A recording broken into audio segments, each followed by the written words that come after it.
Amoud Aleph. Bet. Amoud Bet. Amoud Bet. Ok. À quel niveau? Amoud Bet, quel niveau? Attends une petite seconde.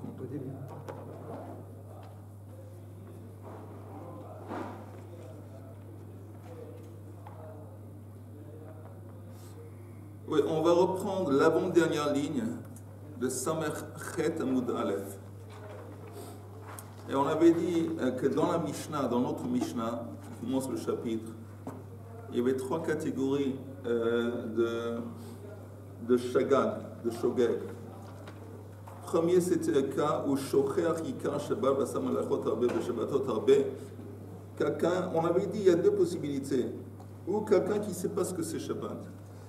Il n'a jamais entendu parler. On avait donné un exemple aussi. Quelqu'un qui a grandi, a été élevé par les goyim. Il ne sait pas ce que c'est Shabbat. Donc quelqu'un comme ça qui profane le Shabbat à plusieurs occasions, néanmoins il a besoin d'apporter seulement un korban. Deuxième cas de figure, c'était quelqu'un dans la Mishnah qui dit Ayoda Yikar Shabbat. Il sait qu'il y a Shabbat, il sait ce que c'est Shabbat. Mais il s'est trompé apparemment, on dit bien, il s'est trompé de jour. Dans ce cas, il doit apporter un korban khatat pour chaque Shabbat qu'il a profané. Et troisième, dernier cas de figure, il sait que c'est Shabbat, ce que c'est Shabbat, il sait qu'aujourd'hui c'est Shabbat, mais il s'est trompé vis-à-vis des actes interdits des melachot. Alors là, il doit apporter un korban pour chaque melacha et melacha. Ça, c'est encore la Mishnah, mais... Alors, on va voir, on était au milieu hier, Samerchet Amoud Aleph, l'avant-dernière ligne. Mai Hayodea Ikar Shabbat. Ça veut dire quoi en fin de compte? Dans le deuxième, la deuxième catégorie dont traite la Mishnah, il sait qu'il y a Shabbat, mais et là il doit apporter un korban pour chaque Shabbat. Alors nous on avait dit qu'il s'est trompé de jour, mais la Gemara propose quelque chose d'autre.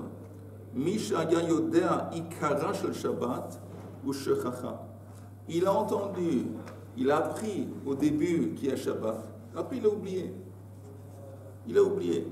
On parle de ça. Mais la Gemara dit, je tourne la page, mais si il n'a pas oublié le Shabbat, ça veut dire, il sait que c'est Shabbat, il s'est simplement trompé de jour. En quoi? Alors là, est-ce que tu vas dire qu'il va être obligé d'apporter un korban pour chaque melacha, chaque acte qu'il a fait? Okay? La Gemara dit, simplement il s'est trompé de jour, mais qu'est-ce qui se passe? Alors la Gemara dit, au lieu d'enseigner, quand on parle de la deuxième catégorie, Ayoder Shehu Shabbat, au lieu de dire dans la Mishnah qu'on parle d'un cas de figure où il sait que c'est Shabbat, mais il s'est trompé de jour. Si ce que tu proposes c'est vrai, quand on parle de quelqu'un qui a appris un jour ce que c'est Shabbat, après il l'a oublié, ça aurait été mieux d'enseigner ce cas, parce que c'est une nouveauté, c'est plus de chidouche. On aurait pu déduire le deuxième cas tout seul. On l'a dit dans les mots. Encore une fois, je répète.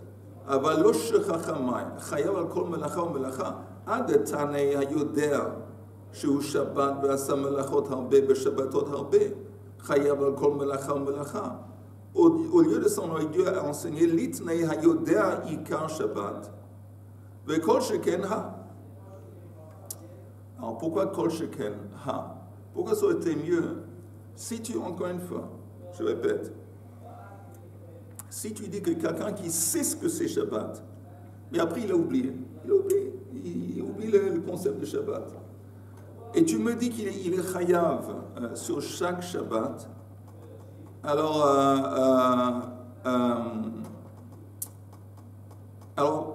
au lieu d'enseigner le cas de figure où quelqu'un sait que c'est Shabbat, il s'est trompé de jour, tu aurais dû enseigner le cas où il a su, il a oublié.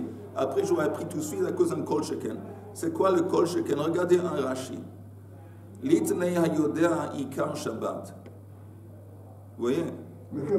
C'est la cinquième ligne d'en haut dans le Rashi. Cinquième ligne. Sixième ligne. Litnei hayodea ikar Shabbat, dehava shigegat Shabbat, vezadon melachot harbe. Alors, dans ce cas, il se trompe, shigegat Shabbat, parce qu'il a oublié le concept de Shabbat. Donc, à chaque fois, il se trompe. Il fait à nouveau une transgression par erreur qui vise le principe de Shabbat. Mais les melachot, il fait ça. Vezadon melachot harbe, chayav al kol melacha vemelacha. Et là, on dit, si tu me dis qu'en fin de compte, ils sont responsables pas seulement pour chaque Shabbat, mais pour chaque acte qu'il a fait. Afal gav de bechol Shabbat, leika el achad shgaga. En dépit du fait que quand il s'est trompé vis-à-vis de quoi? Vis-à-vis du Shabbat. Parce qu'il a oublié Shabbat. Et néanmoins, tu me dis, il doit apporter un korban pour chaque melacha ve melacha. Alors ça, c'est un chidouche. Tu aurais dû enseigner ça. Ve kol sheken, shiggat melachot, vezadon Shabbat, deike shigagot harbe. À plus forte raison, le dernier cas dans la Mishnah, où quelqu'un sait ce que c'est Shabbat, il sait qu'aujourd'hui c'est Shabbat, il s'est trompé vis-à-vis des melachot. Juste, je répète très vite et on continue. Que si tu dis que quelqu'un qui a su, il a un beau jour, il a appris ce que c'est Shabbat, et après il a oublié. Et tu me dis que dans ce cas, il serait responsable d'apporter une offrande, pas seulement pour le Shabbat, mais pour chaque melacha ve melacha. Alors, au lieu d'apprendre dans la fin de la Mishnah que quelqu'un qui sait ce que c'est Shabbat, et aussi, il sait ce que c'est Shabbat, il sait qu'aujourd'hui c'est Shabbat, mais il s'est trompé vis-à-vis des actes. Il ne savait pas que cet acte c'était un acte interdit, cette melacha. Tu aurais dû apprendre le premier cas parce que c'est plus une nouveauté. C'est plus une nouveauté parce que pourquoi? Parce que le premier acte, en fin de compte, la shkaga, elle se rapporte uniquement au jour. Il ne savait pas qu'il y avait Shabbat. Il s'est trompé vis-à-vis du Shabbat. Alors, si ça c'est la base du fait qu'il s'est trompé, il ne serait pas sous l'obligation d'apporter un korban pour chaque melacha ve melacha, et néanmoins tu me dis que oui. Alors ça c'est un chidouche, j'enseigne ça, puis il faut raison le deuxième cas. Okay.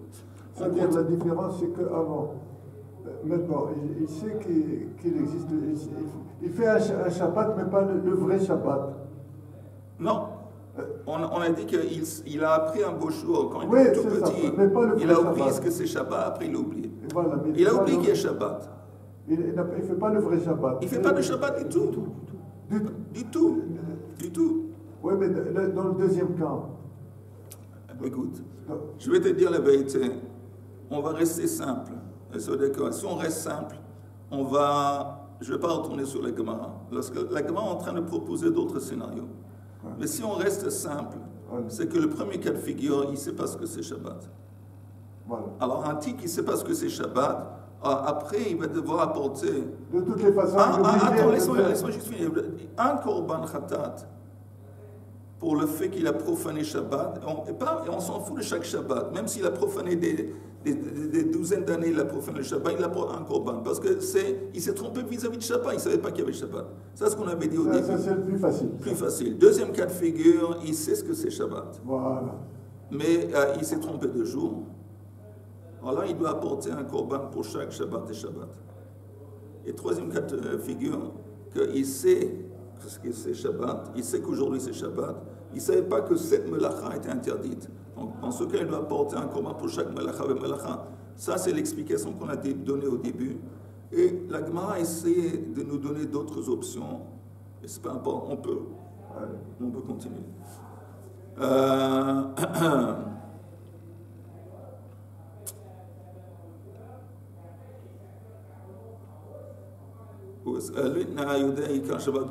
Ok. Elle a matnitin. Plutôt, c'est la 1, 2, 3, 4, 5. Cinquième ligne d'en haut. Elle a matnitin shehikir ou le vasof shachar. On essaie de dire que, à cause de ce qu'on avait dit auparavant, écoutez bien, que le premier cas de figure, c'est pas comme nous on avait dit qu'il ne sait jamais, il ne sait pas ce que c'est Shabbat. Il a été élevé parmi les Goïms. Le premier cas de figure, c'est qu'il a su, quand il était jeune, qu'il existe Shabbat. Après, il a oublié. Ça, ce qu'on propose, ça, c'est le premier cas de figure. Alors ça contredit, hier on avait apporté Rav et Shmuel, vous entendez? Rav et Shmuel, ils ont dit tous les deux, ils ont donné un exemple du premier cas, le premier cas où il doit apporter seulement un korban pour tous les Shabbatot qu'il a profanés. Ils ont dit dans les mots, Vede Rav et Shmuel, Nami kehikir ou levasof shachach dame. Qu'est-ce qu'ils ont dit? Vehachi yitma Rav et Shmuel, de Amrit Arvayu, afilu tinok shenishba ben anochim, veger shenitgayer ben anochim, kehikir ou levasof shachach dame vechayav. Regardez-moi, concentrez-vous. Et la première catégorie d'entrée de la Mishnah, on ne parle pas d'un cas de quelqu'un qui ne savait pas du tout ce que c'était Shabbat. On va voir pourquoi on rejette cette option. On parle de quelqu'un qui a appris une fois que c'est Shabbat, après il a oublié. Là, il doit apporter une offrande pour tous les Shabbatot. Et Rav et Shmuel, eux ont dit, on parle de quelqu'un qui a été élevé parmi les Goïm et que lui ne savait pas du tout ce que c'était Shabbat. C'est pas qu'il a su, il a oublié. Il ne savait pas ce que c'est Shabbat. C'est considéré, c'est synonyme, c'est analogue à quelqu'un qui a su, qu'il a oublié. On est en train de dire que les deux, ils sont dans la même catégorie. Ok? Ok. Maintenant, donc, sur ce point, je répète ce point, que quand Rav et Shmuel disent qu'on parle d'un Gersh Gayal Ben Anochim ou Mishush Nishba Ben Anochim, c'est exactement comparable à quelqu'un qui a su, qui a un beau jour appris ce que c'était Shabbat après qu'il a oublié. Maintenant, on continue. On est à la page Samechet, un Moudbet, à peu près une dizaine de lignes. C'est toujours un Khadat pour tous les Shabbats. Oui, un korban pour tous les Shabbats. Attends une seconde, mais voilà. Guerre chez le Midgaïr. Oui. Pourquoi il doit apporter un korban pour le Shabbat qu'il n'était pas obligé de faire quand il n'était pas juif? Non, on ne parle pas du fait. Il s'est converti quand il était jeune. Disons que c'est sa famille qui se convertit. Et lui, il s'est converti aussi avec sa famille en tant que jeune enfant. On a du mal déjà aussi. Après, je ne sais pas, triste mais vrai, mais ses parents ont été tués. Et voilà. Alors, il a vécu parmi les Goïm. Et lui, c'est un juif. Mais c'est un juif ignorant. Donc lui, comme il est jeune, il a subi le guillot quand il était jeune, il ne sait pas ce que c'est, je ne sais pas. Mais, ok, donc on nous propose que c'est la première catégorie où on apporte un korban, ça s'adresse à deux cas différents. Un cas où il a su, il a oublié. Deux, le type qui a été élevé parmi les Goïm, mais il ne sait pas du tout ce que c'est Shabbat. Maintenant, Rabbi Yochanan et Rabbi Shimon ben Lakish, de Amrei Tzarvayu, ils ont dit tous les deux, Dafka, Hikir ou le Besof Shachach. Ils ont dit non. Le premier cas dont parle la Mishnah, ça s'adresse uniquement à quelqu'un qui a su avant ce que c'est Shabbat et qui a oublié. Aval, Tinok Shnishba ben Anochim, Veger Shnitgayar ben Anochim, Patour. Ils sont dit, mais ce cas de figure dont propose Rav et Shmuel, quelqu'un qui ne sait pas du tout ce que c'est Shabbat, il ne doit pas apporter un korban khatat. Je pense que tu avais soulevé ça hier. Pourquoi pas? Parce que vous entendez, selon Rabbi Yochanan et selon Reish Lakish, c'est honnête. C'est quoi honnête? C'est un cas de force majeure. C'est quoi en fin de compte un korban khatat? Un korban khatat, vous entendez, on apporte pour un cas de shogeg. Shogeg, ça laisse entendre qu'il y a un élément, il a fait, c'est une erreur, il n'a pas fait ça intentionnellement, ok? Mais il y a un élément de culpabilité. C'est pour ça qu'il doit se taper un korban. Il y a un élément de culpabilité. Mais quelqu'un, disons qu'on prend le cas de figure que quelqu'un qui a été élevé parmi les nations, il n'a aucune idée de ce que c'est Shabbat. Et plus tard, beaucoup plus tard, je ne sais pas, il rencontre des Juifs, il vient en Israël et il découvre ce que c'est Shabbat.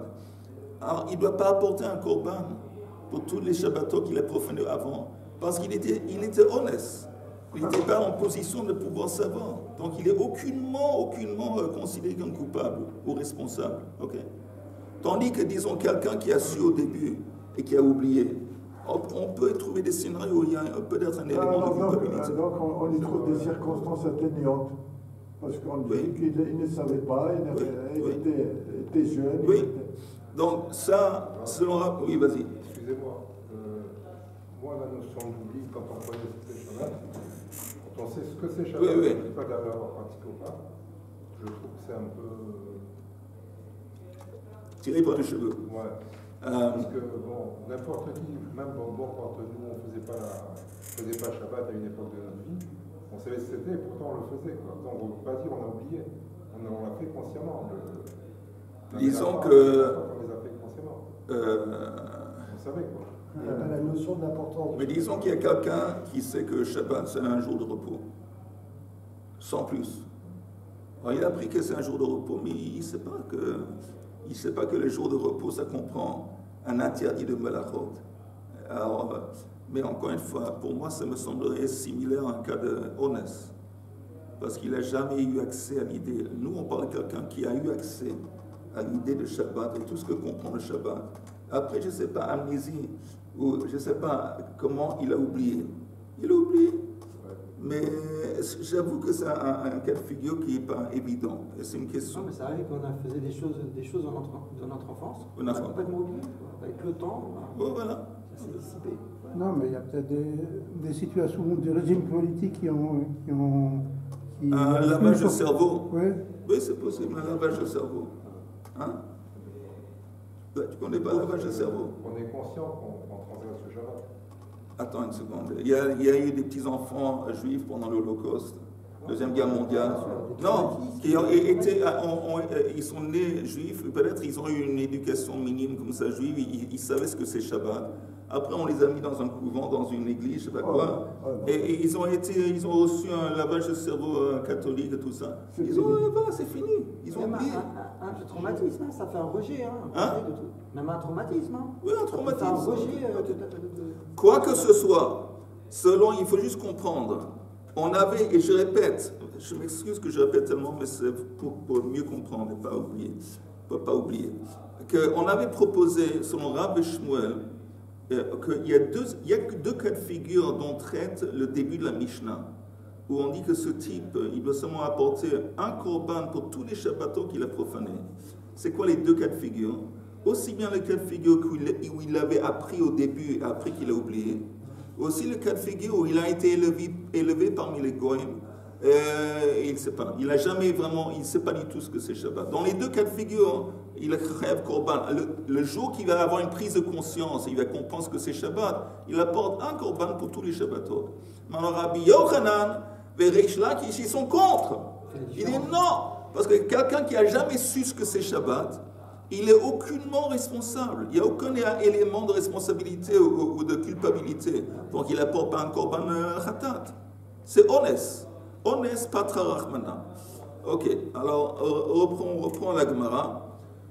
Rabbi Yochanan et Rabbi Shimon ben Lakish, de Amri Tarvayu, Dafka, הכירו לבסוף שכח, אבל תינוק שנשפע בין הנוחים וגר שנתגייר לבין הנוחים פטור. Maintenant on leur apporte une kushia, on leur apporte une braïta qui leur contredit apparemment. Klal gadol amrou b'Shabbat, c'est comme une répétition de notre Mishnah.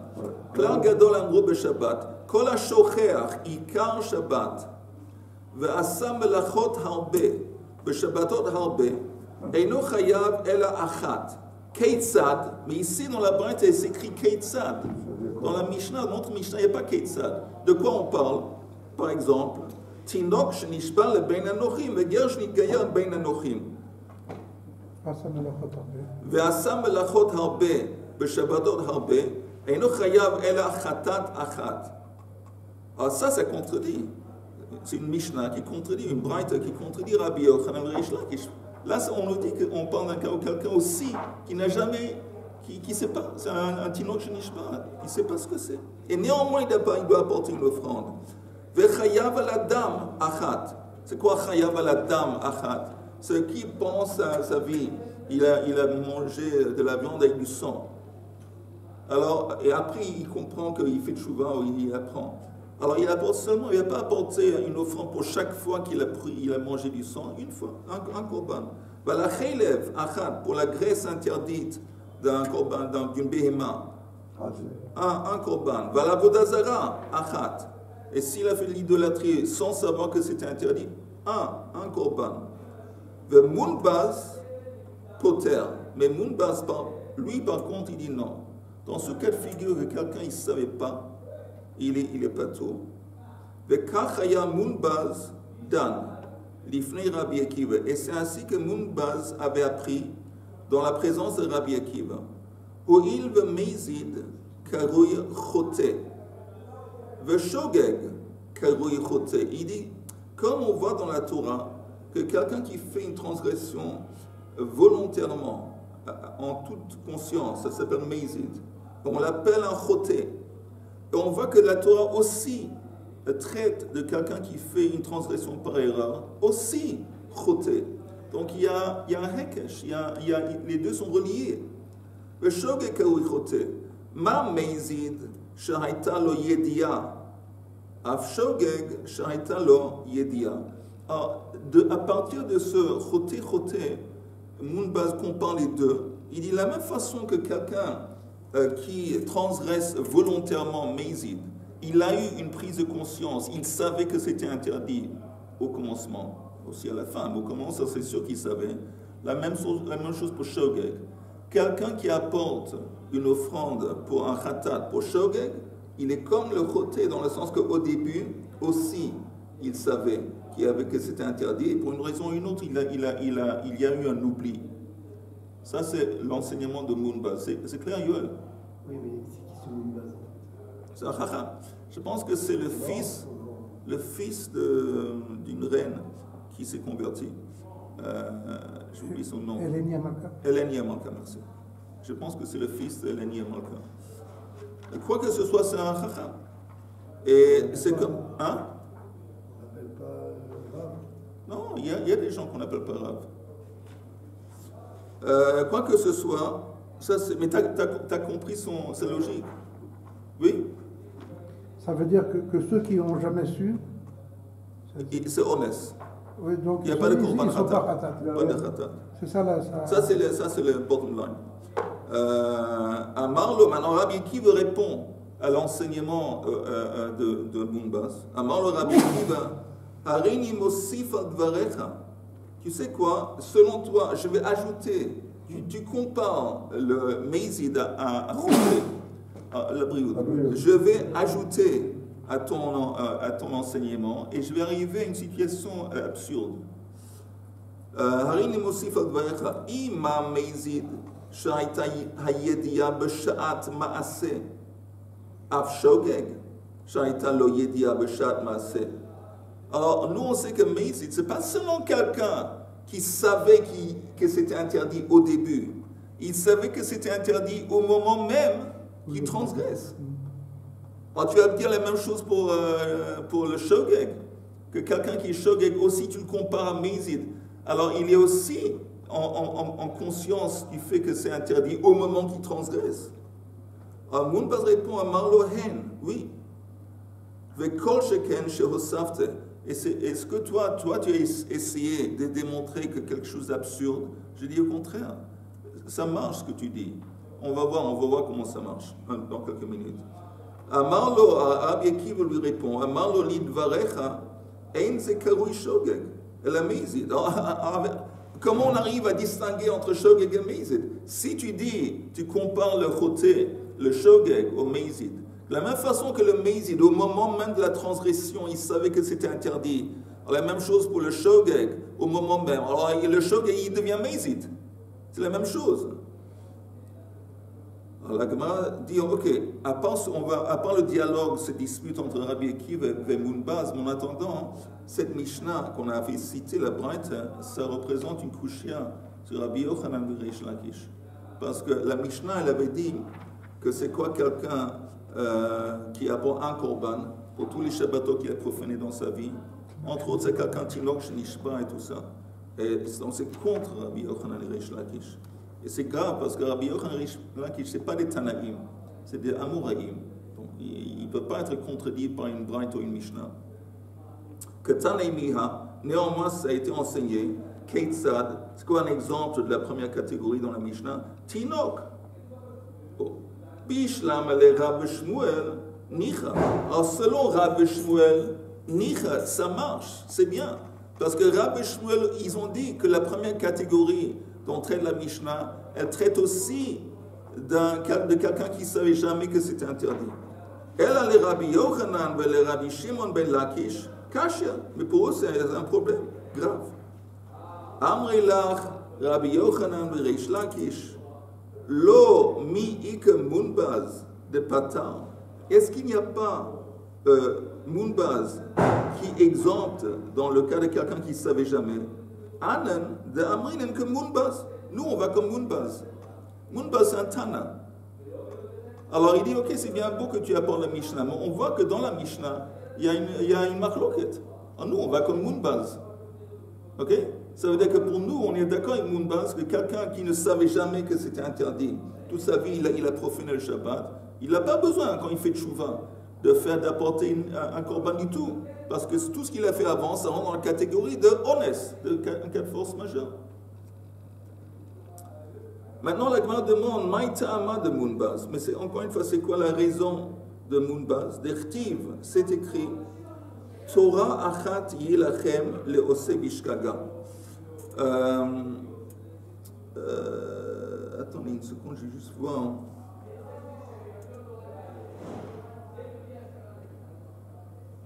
Je vous lis le verset en entier de la Torah. Je vous cite le verset, peut-être que vous l'avez dans votre édition de la Gemara.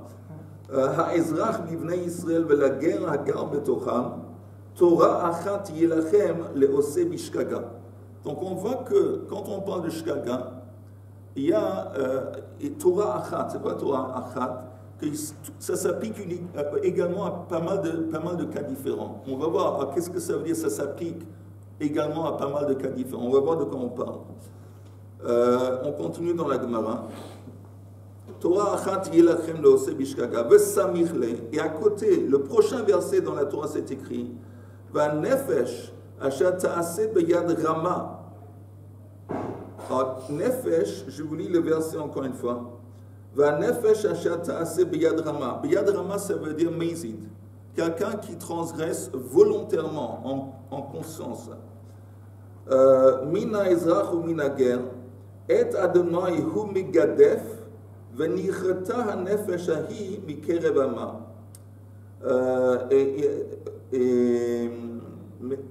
Et Hashem Megadef, quoi que ce soit, s'écrit karet. Venichata hanefesh. Donc on voit que le premier verset, on parle de quoi? On parle de Torah achat, le'oseh bishkaga. Prochain verset, à côté, on parle de karet, de quelqu'un qui fait intentionnellement, de mezid. Maintenant, ça s'appelle, vous entendez, ça s'appelle smichut. Smichut, c'est les sages, ils ont appris quelque chose du fait qu'il y a deux mots ou deux versets qui sont juxtaposés un à côté de l'autre.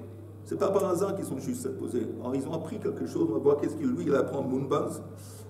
Alors, il dit, je vois qu'il y a une comparaison par le fait qu'ils sont juxtaposés entre Meizid et Shogeg. Ma Meizid shaita lo yedia.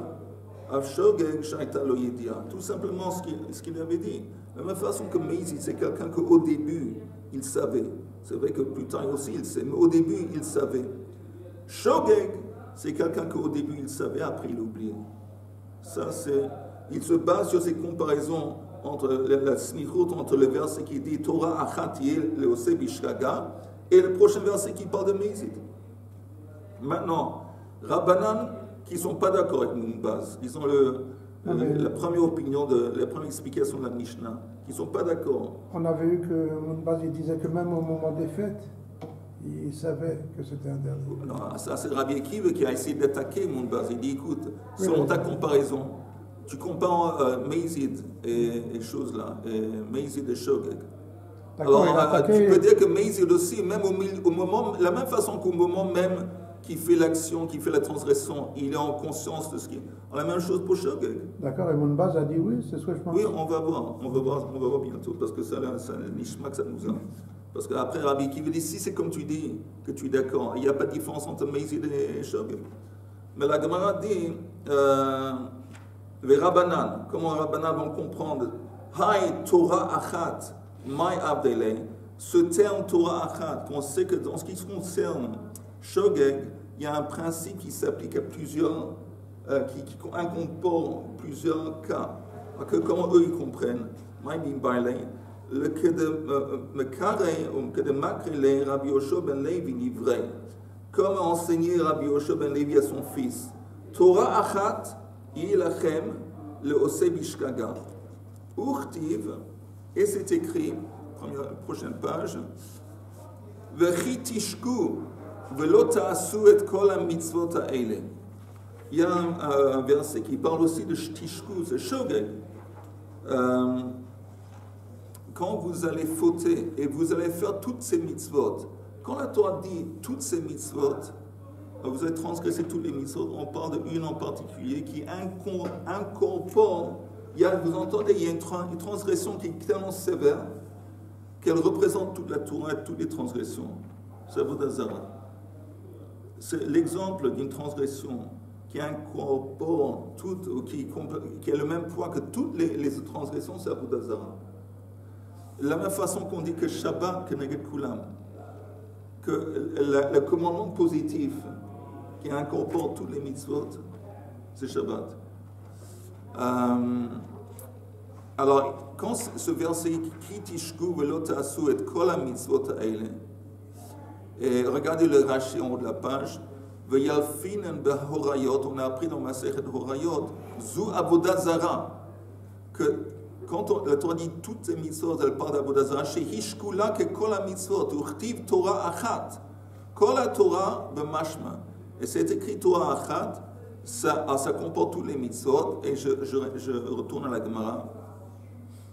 Uchtiv ha-nefesh asher ta'aseh b'yad rama. Et on apporte aussi le verset qui parle de quelqu'un qui fait b'mezid. Hukshu kulam l'Avodah Zarah. En fin de compte, tout ça, c'est lié à Avodah Zarah. Ça veut dire que l'obligation,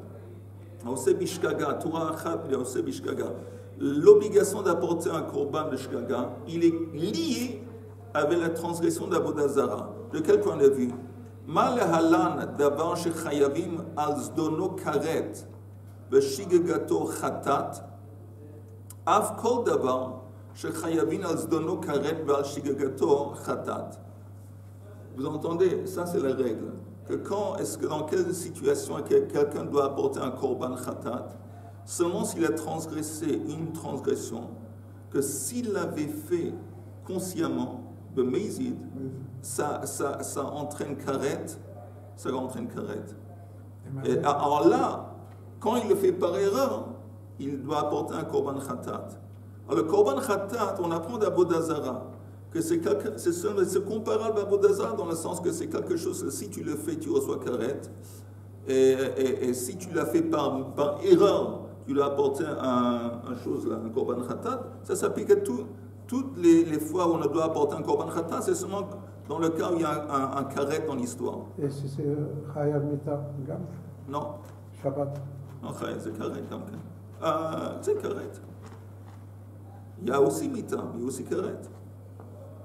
אשר תעשה ביד רמה, והוגשו כולם לעבודה זרה. מה להלן דבר שחייבים על זדונו כרת בשגגתו חטאת, אף כל דבר שחייבים על זדונו כרת ועל שגגתו חטאת. אלא מונבז, שגגה במאי. On se demande que Mounbaz, vous entendez Mounbaz, il avait dit, vous entendez, quand lui il a comparé Mezid à Shogeg, il a dit que je compare un à l'autre. Et de la même façon que celui qui fait b'mezid, il a eu une prise de conscience, il savait que c'était interdit au début. En Shogeg, c'est la même chose. Shogeg, c'est quelqu'un qui au début savait que c'était interdit, après il a oublié. Ah bien, qui veut dire, ok, mais si tu compares un avec l'autre, dis que Mezid, de la même façon qu'il savait que c'était interdit au moment même qu'il transgressait, la même chose s'applique à Shogeg. Et ça devient absurde parce que ça devient la même chose. Et oui, il dit non, c'est la même chose. S'il sait que l'acte de transgression est interdit, de quel point de vue est-ce qu'il s'appelle Shogeg? Où on voit l'aspect de Shogeg? S'il sait que la transgression qu'il a faite, c'est une transgression. La réponse qu'on propose est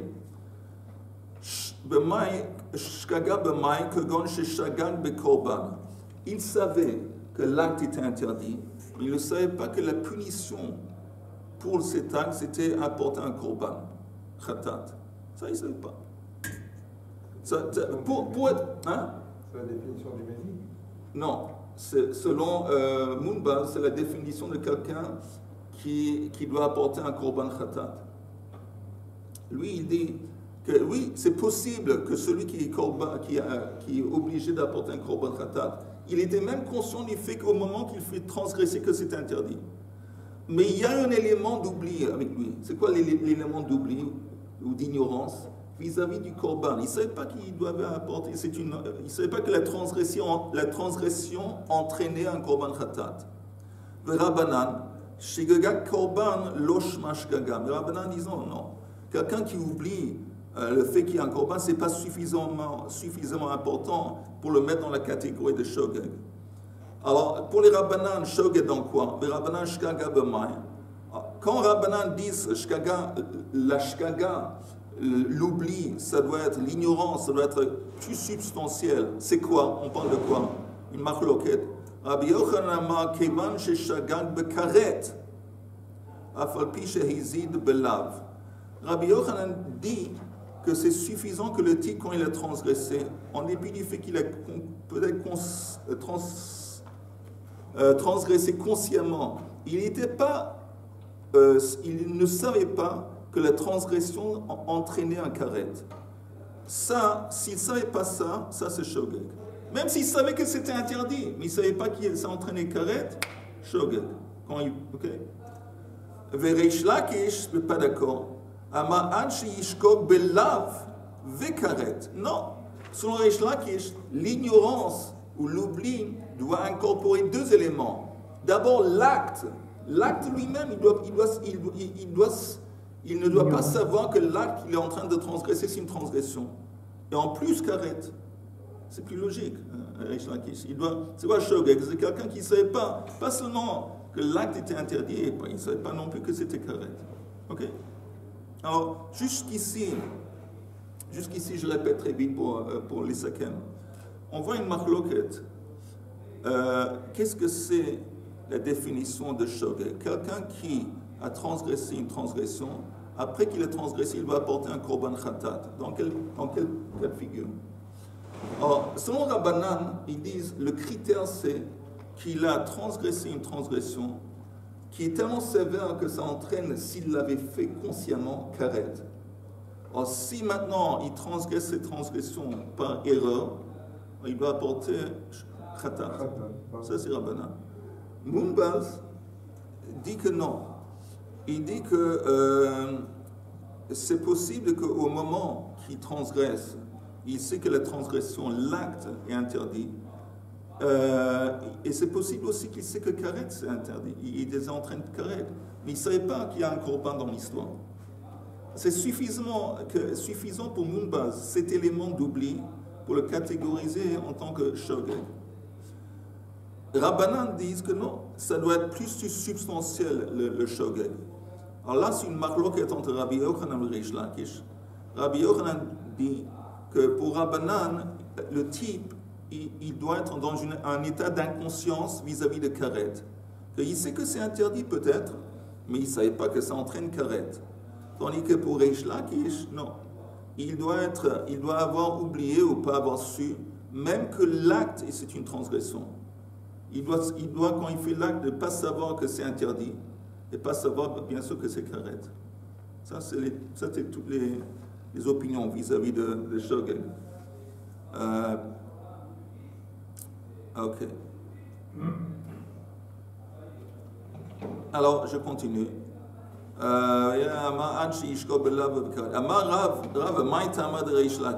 Reish Lakish qui dit qu'il doit avoir oublié aussi bien l'acte, de ne pas savoir que l'acte est interdit et pas savoir qu'il y a karet. D'où est-ce qu'il apprend ça? Amar Kra, c'est écrit dans le verset. Ashalot ta'asena ve'ashem. Parce que la Torah dit, en parlant de korban khatat, que tu ne dois pas faire et que tu es fautif. Alors, ça veut dire que tu ne dois pas faire, ça veut dire que l'acte lui-même, il savait que l'acte était interdit. Et Hachem, il est fautif dans le cas où il reçoit un karet. Ad sheyishkog belav ve karet sheba. Le lave, c'est l'ota asena, ve Hachem, c'est karet, une allusion à karet. Rabbi Yochanan haïkra de Rabbi Shimon ben Lakish, Maya Vile. Comment est-ce que Rabbi Yochanan a abordé ce verset qu'on vient de voir, qui apporte un soutien à Rish Lakish? Qu'est-ce que Rabbi Yochanan va faire avec? Maya Vile, mi baile le kedetanya, comme c'est enseigné dans une braïta. Me am haaretz, parce que c'est écrit dans le verset. V'im nefesh achat techeta bishkaga, me am haaretz.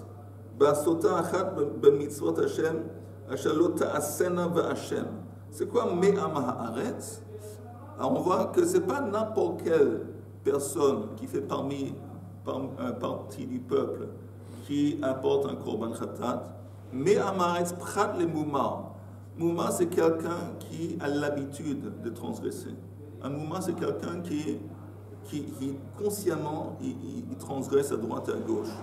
Alors lui, même si à un moment, il a eu un oubli, il a fait un acte interdit, mais comme lui, c'est un mouma, or pour lui, il n'apporte pas de korban khatat.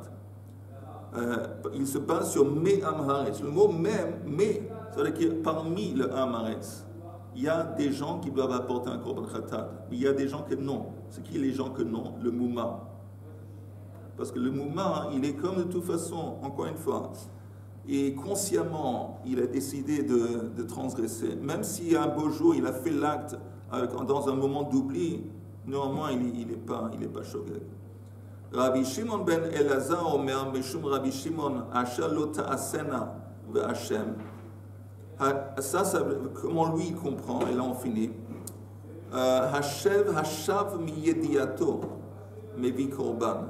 C'est-à-dire que c'est quoi quelqu'un qui doit apporter un korban khatat? Il dit, il se base sur le verset Ashalota asena ba'Hashem. Il n'aurait pas fait ça. Ça veut dire quoi, il n'aurait pas fait ça? Qu'après l'acte, l'interdit qu'il a fait, si on lui aurait dit que c'est ce que tu avais fait, ou si on lui avait dit avant, c'est interdit, il n'aurait pas fait. C'est quelqu'un dans cette situation qu'il était ignorant au moment de l'acte qui doit apporter un korban khatat. Et pas quelqu'un qui, comme le mouma, quand on avait parlé au début du mouma, que de toute façon, même s'il savait, il l'aurait fait. Dans les mots, encore une fois, Rabbi Shimon, Ben Elazar Omer, Meshum Rabbi Shimon, Ashalot Asena ve'Hashem, Hashav miyediato, mevi korban al shigigato. Quelqu'un qu'une fois qu'il comprend, il se retire, il s'empêcherait de fauter. Lui, il doit apporter un korban quand il a fait l'acte par erreur. L'oshav meyediato et non mevi korban al shigigato. Par contre, quelqu'un qui, même s'il avait su, néanmoins il aurait fait l'acte, même dans le cas où il a fait l'acte sans savoir, il ne doit pas apporter un korban khatat parce qu'il ne mérite pas. C'est trop. Voilà. Ok, on est arrivé aux 2 points. On va s'arrêter là. Vas-y. Oui, explique qu'est-ce que c'est un mézid exactement. Un mézid, oui. Oui, mézid, c'est quelqu'un qui fait un acte consciemment. Une transgression consciemment. Tandis que shogeg, il le fait par erreur. Inadvertance. Par inadvertance, c'est shogeg. Chers collègues, bonne journée, bessorot tovot.